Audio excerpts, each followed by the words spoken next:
අහංකාර අලියා සහ පුංචි කූඹියා. එක්තරා කැලෑවක හරිම අහංකාර අලියෙක් හිටියා. මම තමයි මේ කැලේ ඉන්න ලොකුම සහ බලවත්ම සතා කියලා අලියා නිතරම පුරුසාරම් දෙඩුවා. දවසක් අලියා යන පාරේ පුංචි කූඹියෙක් බර කෑම කැබැල්ලක් ඇදගෙන යනවා දැක්කා.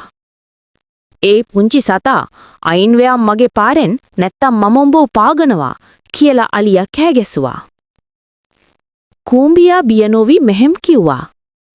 "අලි අයියේ, ශරීරය ලොකු වුණාට වැඩක් නැහැ. හිතේ කරුණාව නැත්නම්." අලියාට කේන්ති ගියා.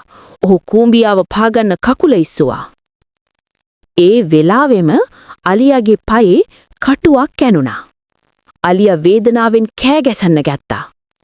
ඔහුට අඩියක්වත් තියාගන්න බැරි වුණා. කූඹියාට අලියා ගැන දුක හිතුණා.